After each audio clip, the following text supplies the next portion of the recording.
Gunung Ceremai, puncak tertinggi di Jawa Barat, bukan hanya terkenal karena keindahan alamnya, tetapi juga karena berbagai cerita mistis yang mengelilinginya. Salah satu cerita yang mulai beredar adalah tentang sebuah danau tersembunyi di dalam hutan, tidak jauh dari jalur pendakian utama. Danau ini dikenal oleh penduduk lokal sebagai Telaga Purnama. Sebuah danau kecil yang konon hanya muncul saat bulan purnama. Tidak ada yang tahu pasti di mana danau ini berada, karena ia seolah-olah menghilang pada siang hari dan hanya dapat dilihat pada malam-malam tertentu. Beberapa orang yang mengaku pernah melihat Telaga Purnama mengatakan bahwa airnya sangat jernih, dengan kilauan aneh yang memantulkan cahaya bulan. Namun, tidak ada yang berani mendekat terlalu dekat, karena mereka merasa ada sesuatu yang menunggu di bawah permukaan air yang tenang itu. Suatu malam, seorang pendaki bernama Aryo memutuskan untuk mencari Telaga Purnama. Aryo adalah seorang petualang sejati yang tidak takut pada cerita-cerita mistis. Ia tertarik dengan misteri danau ini dan ingin membuktikan apakah kisah tersebut benar atau hanya sekadar mitos. Dengan peralatan lengkap, Aryo memulai perjalanannya pada malam hari, bertekad untuk menemukan danau tersebut sebelum matahari terbit. Saat bulan purnama muncul, Aryo menyusuri hutan dengan hati-hati. Suasana di sekitar hutan terasa aneh. Tidak ada suara binatang, hanya angin dingin yang berhembus pelan. Setelah berjalan cukup jauh, Aryo mulai merasa bahwa ada sesuatu yang membimbingnya. Seolah-olah ia tahu persis kemana harus pergi. Ia mengikuti nalurinya dan akhirnya sampai di sebuah area terbuka di tengah hutan. Di sana, di bawah cahaya bulan yang terang, ia melihat kilauan air yang tenang, Telaga Purnama. Aryo terpesona oleh keindahan danau tersebut. Airnya begitu jernih, seolah-olah tidak ada dasar di bawahnya, hanya kegelapan yang dalam. Cahaya bulan memantul di permukaan air, menciptakan efek yang memukau. Namun, semakin lama Aryo menatap danau itu, semakin ia merasa ada sesuatu yang salah. Airnya terlalu tenang, dan suasana di sekitar danau begitu sunyi, membuat bulu kuduk Aryo merinding. Tiba-tiba, dari tengah danau, muncul sebuah lingkaran gelombang kecil, seolah-olah ada sesuatu yang bergerak di bawah permukaan. Aryo mengamati dengan saksama, dan ia melihat bayangan samar-samar di bawah air. Dengan penasaran, ia mendekat ke tepi danau, mencoba melihat lebih jelas. Ketika ia berdiri di pinggir danau, ia melihat sebuah tangan yang perlahan-lahan muncul dari dalam air, diikuti oleh sosok seorang perempuan yang sangat pucat, dengan rambut panjang terurai dan mata yang tertutup. Aryo terkejut dan mundur beberapa langkah, tetapi sosok perempuan itu tetap muncul, seolah-olah naik ke permukaan untuk menghirup udara. Ia membuka matanya, dan Aryo melihat tatapan kosong yang menghantuinya. Wajah perempuan itu tampak sedih dan penuh penderitaan, mirip dengan kisah arwah Siti. Namun ada sesuatu yang berbeda. Perempuan ini tampak marah, seolah-olah ia mencari sesuatu atau seseorang. Aryo merasakan ketakutan yang luar biasa. Tetapi sebelum ia bisa bergerak, perempuan itu berbicara dengan suara yang pelan dan dingin. "Mengapa kau datang ke sini? Apa yang kau cari di telaga ini?" Aryo tidak bisa menjawab. Mulutnya terasa kering dan tubuhnya kaku karena ketakutan. Perempuan itu melanjutkan, "Aku telah lama menunggu seseorang yang bisa membawaku pulang." Ia kemudian mengulurkan tangannya kepada Aryo, seolah-olah meminta untuk ditolong. Namun, sebelum Aryo bisa beraksi, ia merasa seolah-olah ada kekuatan tak terlihat yang menariknya menuju tepi danau, mendekat ke tangan perempuan itu. Di saat yang sama, bulan tertutup awan, dan sekelilingnya menjadi gelap gulita. Aryo merasa kakinya sudah menyentuh air, dingin dan mematikan. Ia berusaha melawan, tetapi semakin ia melawan, semakin kuat tarikan itu. Pada detik-detik terakhir sebelum ia sepenuhnya tenggelam, Aryo teringat akan jimat pelindung yang ia bawa. Dengan segala kekuatannya, ia meraih jimat tersebut dan mengarahkannya ke sosok perempuan itu. Tiba-tiba, sosok perempuan itu berteriak keras dan menghilang ke dalam air, diiringi dengan gelombang besar yang memecah keheningan malam. Aryo terlempar ke belakang dan jatuh di tanah, terengah-engah. Ketika ia membuka matanya lagi, danau itu telah menghilang, digantikan oleh hutan yang tenang dan gelap.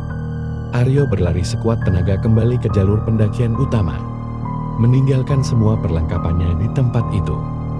Setelah kejadian itu, Aryo tidak pernah kembali ke Gunung Ceremai. Ia selalu diam ketika orang lain bertanya tentang pengalamannya.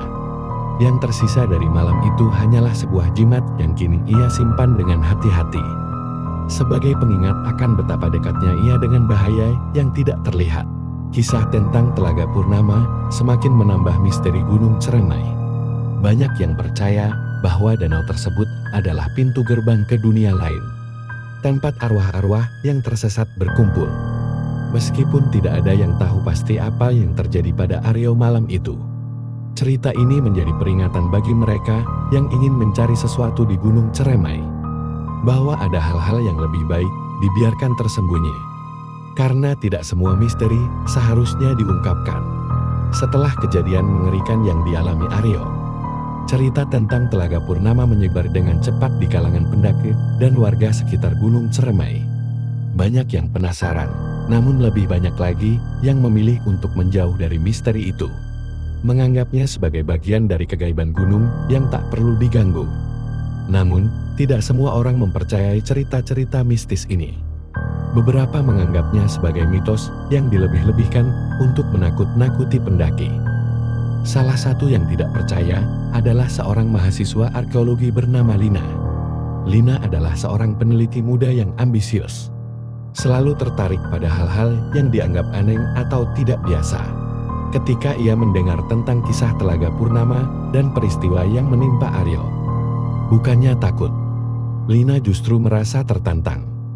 Ia yakin bahwa ada penjelasan ilmiah di balik semua kejadian tersebut, dan ia berniat untuk membuktikan bahwa misteri Telaga Purnama hanyalah ilusi yang bisa dijelaskan dengan logika dan sains.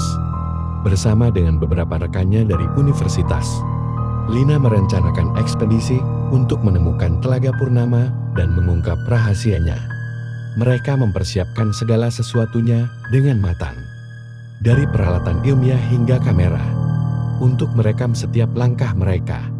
Mereka juga mempelajari peta kawasan Gunung Ceremai dan mencari informasi sebanyak mungkin tentang lokasi telaga tersebut.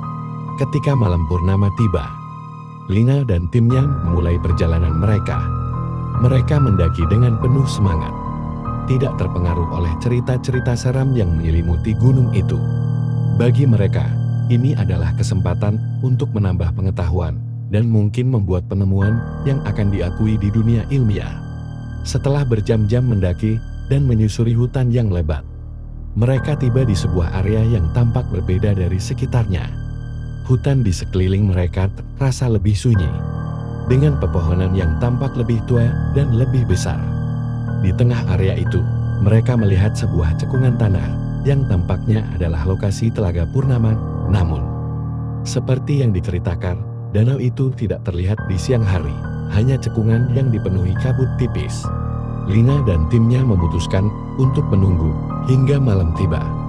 Mereka memasang peralatan dan kamera di sekitar cekungan, berharap untuk menangkap fenomena apapun yang mungkin terjadi.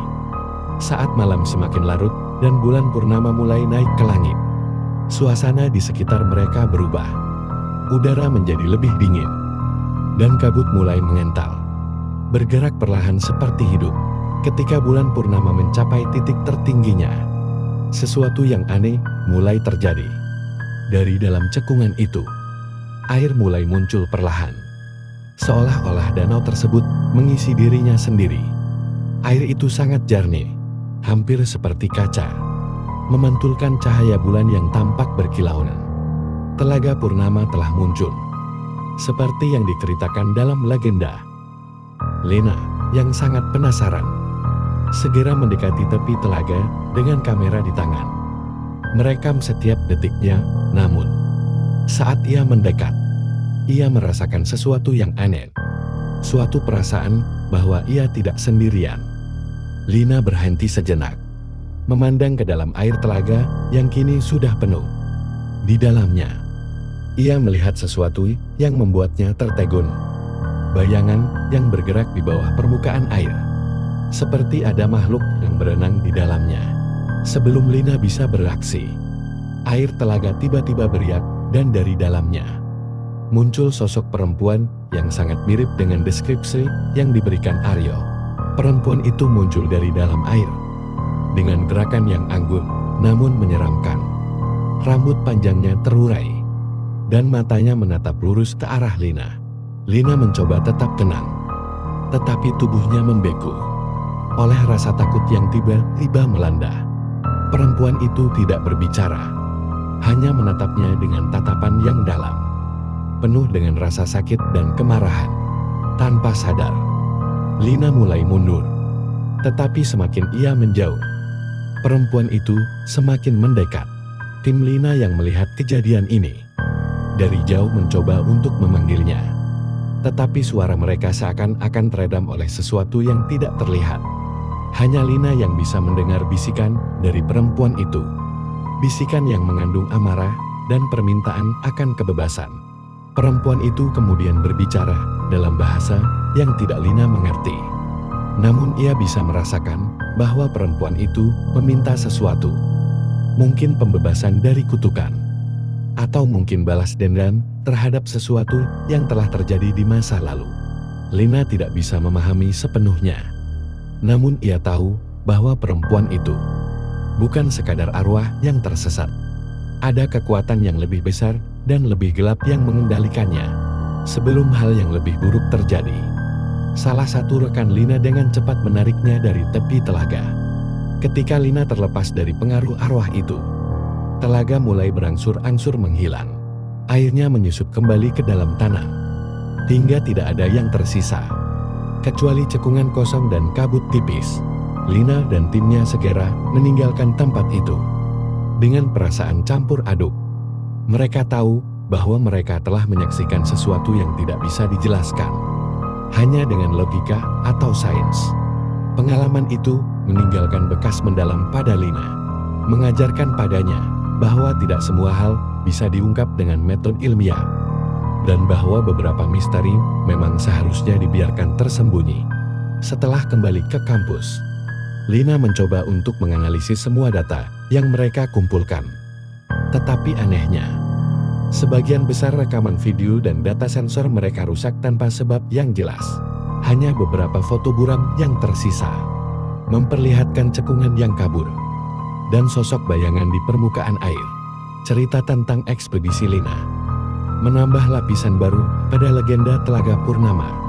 Kini, banyak yang percaya bahwa telaga itu adalah portal ke dunia lain, tempat di mana arwah-arwah terperangkap, menunggu seseorang yang bisa membebaskan mereka.